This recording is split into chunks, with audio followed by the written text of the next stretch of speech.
The mystery of the servant of the Lord. In the book of Isaiah, an individual or entity repeatedly appears who is called by God, my servant. Biblical commentaries disagree on the identification of this ideological figure. Some convince that it is a Messianic term for Christ, while many others identify it as the 12-tribe nation of Israel.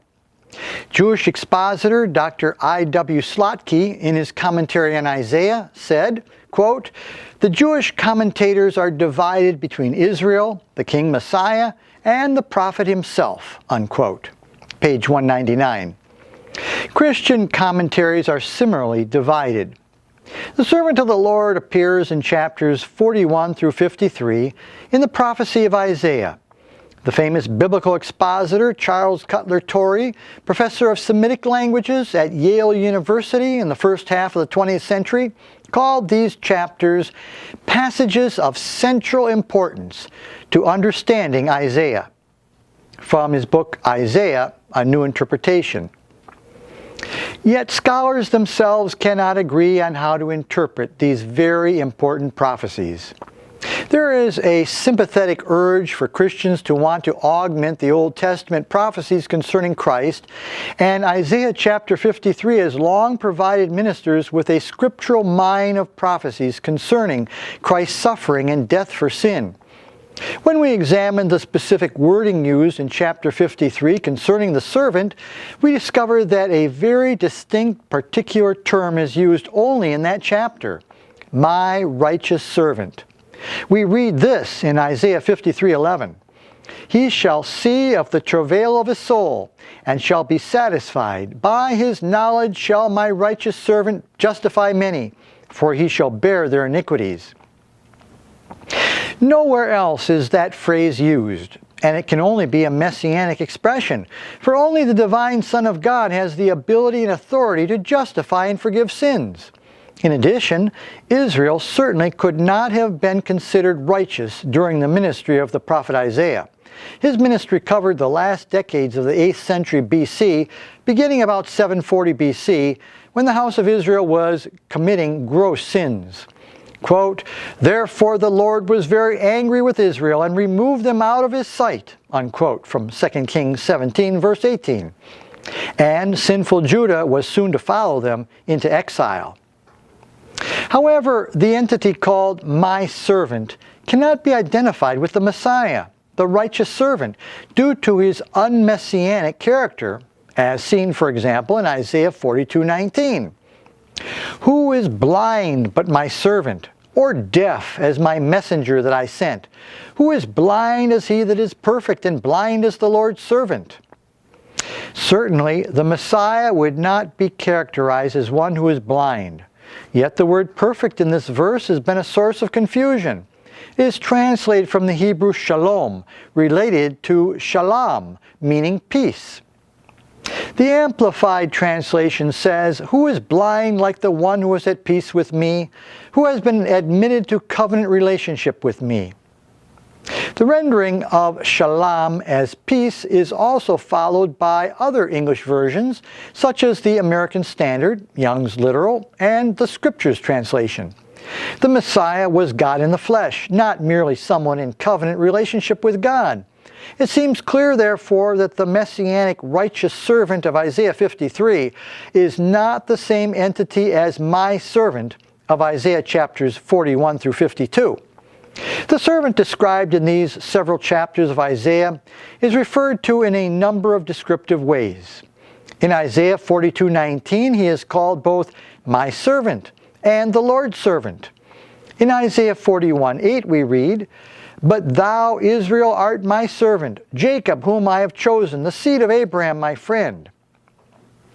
Similarly, Isaiah 45 verse 4, "For Jacob, my servant's sake." Or Isaiah 48:20, "The Lord hath redeemed his servant Jacob." In Isaiah 49:3, "My servant, O Israel." It is abundantly clear that this servant is not the Messiah. Yet the argument is often made that the servant in verses such as Isaiah 49 verse 6 could not be Israel because the Jewish people have not fulfilled the prophecies of what the Lord's servant was to do. The prophecy states, quote, "And he said, It is a light thing that thou shouldest be my servant, to raise up the tribes of Jacob, and to restore the preserved of Israel. I will also give thee for a light to the Gentiles," or the nations, "that thou mayest be my salvation unto the end of the earth." Unquote. The Jewish people have not been a spiritual light to the nations, nor have they carried the gospel of salvation to the ends of the earth. They have not been a missionary people, nor have they themselves seen the light of the gospel. They have in fact done none of the things that the Lord's servant was to accomplish in the prophecies of Isaiah. Nor can such prophecies be relegated to the Messianic age, the millennium, because the servant prophecies of Isaiah 41 to 52 are not Messianic. They speak of a servant of the Lord in this present age, a servant who now serves as a light to the nations even in their own blindness. Certainly that blindness will be removed in the events prior to the millennial kingdom. It is definite that this servant of the Lord is therefore neither the Messiah nor the Jewish people. Who then can they be? Here the mainstream commentaries are in a quandary, an ostensibly hopeless puzzle with seemingly no solution. Yet, while popular mainstream theology may not have an answer, a look at a key aspect of Isaiah's prophecies will help to unveil and unravel the mystery. Throughout the servant prophecies, Isaiah makes a continual connection between three things: Israel, the servant, and the isles. Isaiah 41, verses 1 through 9 says, "Keep silence before me, O islands, and let the people renew their strength. Thou, Israel, art my servant. Thou whom I have taken from the ends of the earth, thou art my servant." The prophet is here not speaking of the small remnant, less than 50,000, according to Ezra 2:64, who returned from Babylon to Canaan after the Babylonian captivity. Instead, he is identifying the servant as the exiles of both houses of Israel who were scattered into foreign lands, ultimately migrating to the isles at the end of the earth. We see this distinctive wording, for example, in the following chapter. "Sing unto the Lord a new song, and his praise from the end of the earth. The isles and the inhabitants thereof declare his praise in the islands." Isaiah 42, 10 and 11. Also see Isaiah 43, verse 6. It was the exiles who did not return to Canaan who would become the servant of the Lord, who would be his witnesses, his redeemed, declaring his praise in the isles. Chapter 49 again connects the three. "Listen, O isles, unto me, and hearken ye people from far. Thou art my servant, O Israel, in whom I will be glorified." Isaiah 49, verses 1 and 3. In Isaiah chapter 51, we are told yet again that the Lord's servant would be found in the isles. "Hearken unto me, my people, and give ear unto me, O my nations. The isles shall wait upon me, and on mine arm shall they trust." Verses 4 and 5. The word isles is a translation of the Hebrew word meaning either an island or coastland. It is a manifest fact that neither Assyria nor Babylon could be described in any sense as an island or a coastland. Quite the opposite was true, for both countries were dry, arid, inland desert regions. Isaiah was prophesying that exiled lost Israel would migrate to coastal and island areas where they would be redeemed, praise the Lord, and serve him faithfully. They would in actual fact become the Lord's servant. What people in our world today have fulfilled these prophecies and are doing the work that Israel was destined to do.